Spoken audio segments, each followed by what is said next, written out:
नमस्कार, मैं हूँ आपके साथ कंचन मिश्रा। अपडेट मीडिया 24x7 में आप सभी का स्वागत है। अपडेट मीडिया 24x7 के समस्त परिवार की ओर से आप सभी को गणतंत्र दिवस की बहुत बहुत शुभकामनाएं।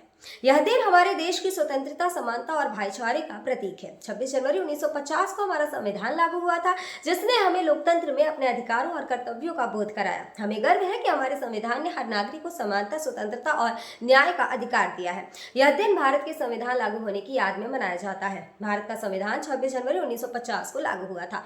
इस दिन दिल्ली के राजपथ पर परेड और झांकियां निकाली जाती हैं। भारत के राष्ट्रपति तिरंगा फहराते हैं और 21 तोपों की सलामी दी जाती है। आओ झुककर सलाम करें उन्हें जिनके हिस्से में ये मुकाम आता है। खुशनसीब होता है वो खून जो देश के काम आता है। ना पूछो जमाने से कि क्या हमारी कहानी है, हमारी पहचान तो बस इतनी है कि हम सब हिंदुस्तानी हैं। ना जियो धर्म के नाम पर, ना मरो धर्म के नाम पर, इंसानियत ही है धर्म वतन का, बस जियो वतन के नाम पर। एक बार फिर से आप सभी को अपडेट मीडिया 24x7 के समस्त परिवार की ओर से गणतंत्र दिवस की बहुत। भारत का गणतंत्र दिवस 26 जनवरी को क्यों मनाया जाता है? जैसा कि आप जानते हैं कि गणतंत्र दिवस हमारा राष्ट्रीय पर्व है जो 26 जनवरी को मनाया जाता है। हर साल गणतंत्र दिवस के दिन भव्य परेड का योजना बनाया जाता है जो इंडिया गेट से राष्ट्रपति भवन तक होता है। इस परेड के दौरान थल सेना, वायुसेना और नौसेना के जवान शामिल होते हैं। इस परेड के दौरान तीन सेनाओं के प्रमुख राष्ट्रपति को सलामी देते हैं।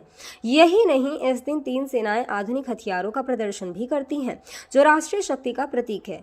लेकिन आप जानते हैं कि गणतंत्र दिवस 26 जनवरी को ही क्यों मनाया जाता है? दरअसल 1950 ईस्वी में मुझे भारत सरकार अधिनियम को हटाकर भारत का संविधान लागू किया गया था। संविधान को लागू करने के लिए 26 जनवरी का दिन इसलिए चुना गया क्योंकि साल 1929 में दिसंबर में लाहौर में भारतीय राष्ट्रीय कांग्रेस का अधिवेशन पंडित जवाहरलाल नेहरू की अध्यक्षता में हुआ था। इस अधिवेशन में प्रस्ताव पारित कर इस बात की घोषणा की गई कि यदि अंग्रेज सरकार द्वारा 26 जनवरी 1930 तक भारत को स्वतंत्र देश का दर्जा नहीं दिया गया तो भारत को पूर्ण रूप से स्वतंत्र देश घोषित कर दिया जाएगा। जब अंग्रेज सरकार ने कुछ नहीं किया तब कांग्रेस ने 26 जनवरी 1930 को भारत को पूर्ण स्वराज घोषित कर दिया। 26 जनवरी 1950 के दिन सुबह 10:18 पर भारत एक गणतंत्र बना। इसके 6 मिनट बाद 10:24 पे राजेंद्र प्रसाद ने भारत के पहले राष्ट्रपति के रूप में शपथ ली। इस दिन पहली बार बतौर राष्ट्रपति डॉक्टर राजेंद्र प्रसाद बग्घी पर बैठकर राष्ट्रपति भवन से निकले थे।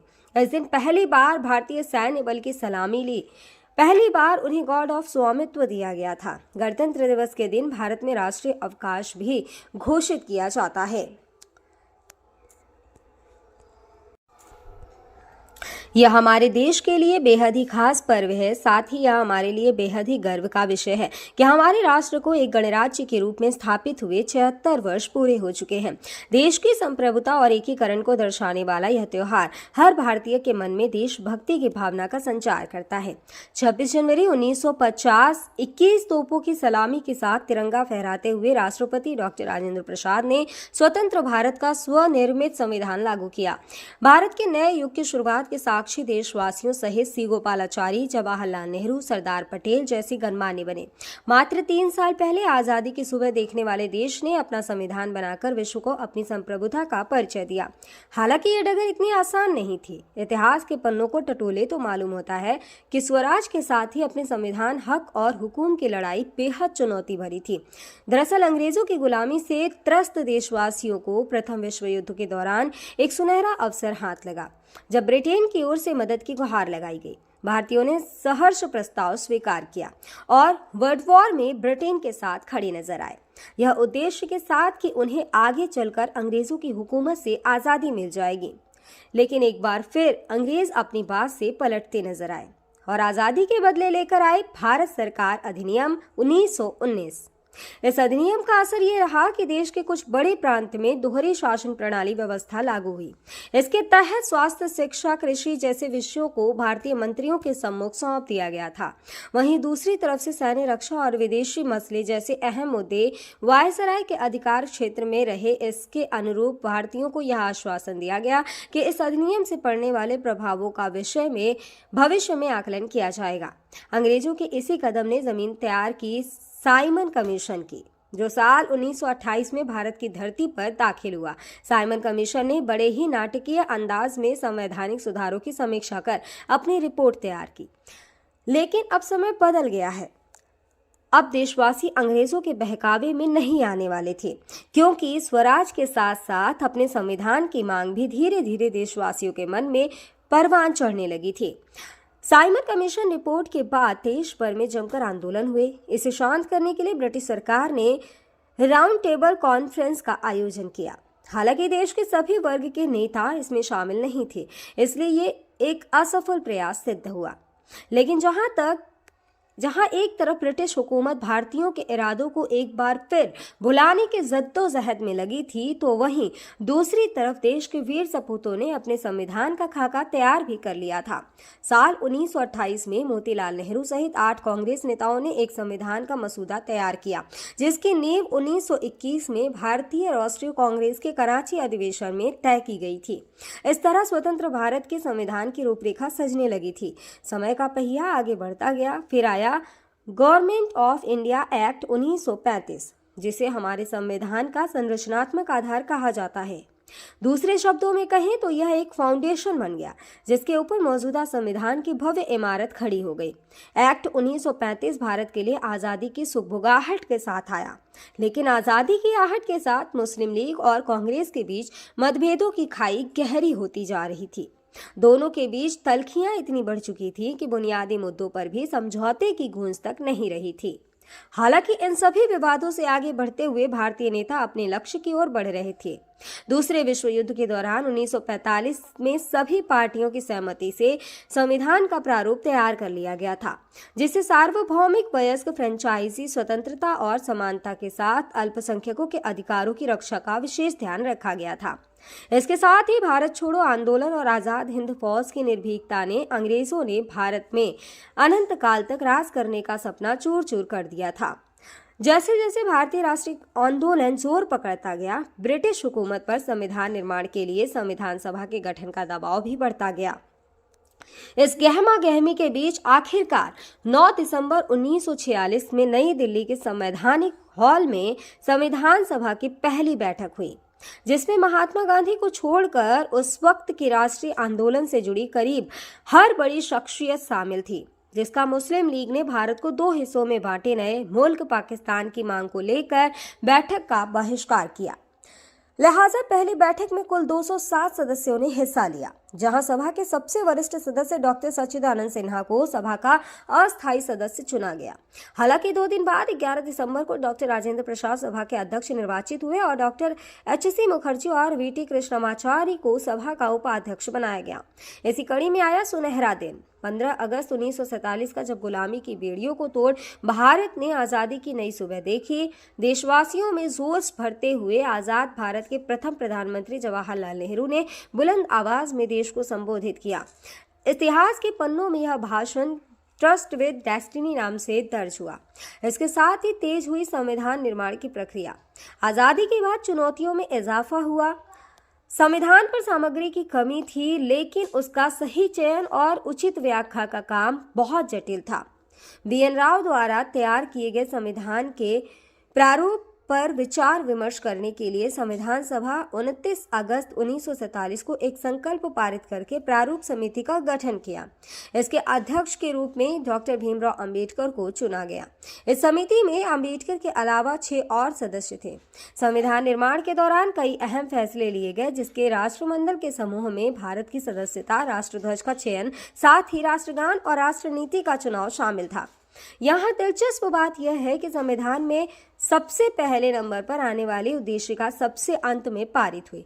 संविधान अगर राजनीतिक असंवैधानिक दस्तावेज है, तो पीएमएल एक ग्रंथ को दार्शनिक नजरिया प्रदान करती है। डॉक्टर भीमराव अंबेडकर की अगुवाई में संविधान निर्माताओं ने 60 देशों के संविधानों का अध्ययन किया। 4 नवंबर 1948 को संविधान का अंतिम प्रारूप पेश किया। संविधान तैयार करने के बाद मुश्किल खड़ी हुई कि इसे सुंदर अक्षरों में पिरोकर कैसे संजोया जाए। इस उधेड़-बुन के बीच प्रेम बिहारी नारायण रायजादा का नाम सामने आया, जो कि अपने दौर के सबसे विख्यात कैलीग्राफर थे। उसके बाद भारत का संविधान प्रेम बिहारी नारायण रायजादा सुलेख फॉन्ट में लिखा गया। उसके प्रत्येक पृष्ठ को नंदलाल बोस के मार्गदर्शन में शांति निकेतन के कलाकारों द्वारा अलंकृत किया गया। इस तरह कुल 2 साल 11 महीने और 18 दिनों में विश्व के सबसे बड़े लोकतंत्र का स्वनिर्मित संविधान बनकर तैयार हुआ। आधिकारिक तौर पर 26 नवंबर 1949 को संविधान को पारित किया गया, जिस पर संविधान समिति के 15 महिलाओं सहित 284 सदस्यों ने हस्ताक्षर किए। वहीं संविधान लागू करने के लिए 26 नवंबर को चुना गया, क्योंकि 26 जनवरी 1930 को भारतीय कांग्रेस के लाहौर अधिवेशन में पूर्ण स्वराज का प्रस्ताव रखा गया था। इतिहास में इसे प्रथम स्वतंत्रता दिवस के रूप में भी जाना जाता है। यही कारण है संविधान लागू करने के लिए भारत के प्रथम स्वतंत्रता दिवस यानी 26 जनवरी को चुना गया। 26 जनवरी 1950 दिल्ली की सर्दी को देशभक्ति मात दे रही थी, जब राजगोपालाचारी ने अपने शब्दों में भारत को संप्रभु लोकतांत्रिक गणतंत्र घोषित किया। इसके बाद डॉक्टर राजेंद्र प्रसाद को भारत के पहले राष्ट्रपति की शपथ दिलाई गई। उसके बाद सार्वजनिक समारोह की शुरुआत हुई, जिसमें राष्ट्रपति डॉक्टर राजेंद्र प्रसाद और मुख्य अतिथि इंडोनेशिया के अध्यक्ष सुकर्नो हुए और मुख्य अतिथि इंडोनेशिया के अध्यक्ष सुकर्नो भी शामिल हुए। इसी तरह दिनांक 26 जनवरी 1950 इतिहास के पन्नों में स्वर्णिम अक्षरों में दर्ज हो गया। ग्राम ऊंचा, ब्लॉक अजीतमल, जनपद औरैया, प्रधान पूजा और प्रतिनिधि कुंवर कुलदीप की ओर से समस्त गांव वासियों, नगर वासियों और देशवासियों को गणतंत्र दिवस की बहुत बहुत शुभकामनाएं। और साथ ही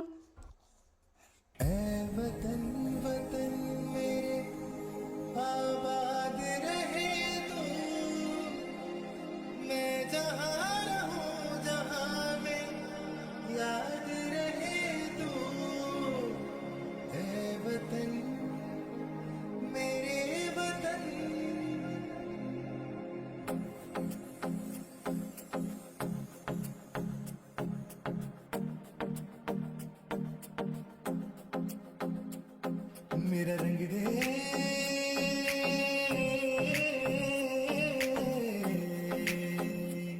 मेरा रंग दे बसंती चोला, माए रंग दे, मेरा रंग दे बसंती चोला, माए रंग दे, मेरा रंग दे बसंती चोला, रंग दे। भारत में एक और बीमारी ने दस्तक दे दी है। ये बीमारी है HMPV। चीन के बाद अब भारत में भी HMPV ने दस्तक दे दी है। भारत में HMPV के 2 केसेस मिले हैं, जिसके बाद लोगों के मन में डर और सवाल पैदा हो गए हैं। सवाल ये कि HMPV वायरस क्या है, HMPV वायरस के लक्षण क्या है, HMPV वायरस से कैसे करें बचाव, और क्या HMPV कोई नया वायरस है? अगर आपके मन में भी ये सवाल है तो यहाँ आपको हर सवाल के जवाब मिल जाएंगे।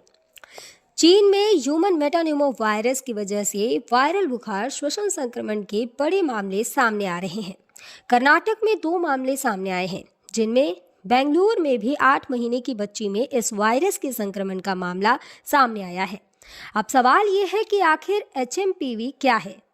HMPV यानी ह्यूमन मेटान्यूमो वायरस एक श्वसन वायरस है जो फ्लू जैसे लक्षण पैदा करता है। अब निचले और ऊपरी श्वसन संक्रमण जैसे सर्दी का कारण बनता है।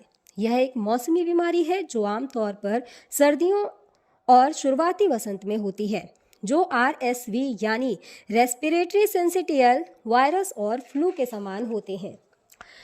इससे बचाव के लिए HMPV आमतौर पर बच्चों में ही डिटेक्ट होता है। सभी फ्लू सैंपल में से 0.7% में HMPV होते हैं। इसके लक्षण है कि HMPV वायरस को ह्यूमन मेटान्यूमो वायरस या ह्यूमो वायरस कहते हैं, जिसके लक्षण काफ़ी हद तक सामान्य सर्दी जुकाम के समान होते हैं। सामान्य मामलों में यह खांसी या गले में घरघराहट, नाक बहने या गले में खराश का कारण बनता है। छोटे बच्चों या बुजुर्गों में HMPV का संक्रमण गंभीर हो सकता है। कमज़ोर ह्यूमन सिस्टम वाले लोगों में भी ये वायरस गंभीर बीमारी का कारण बन सकता है।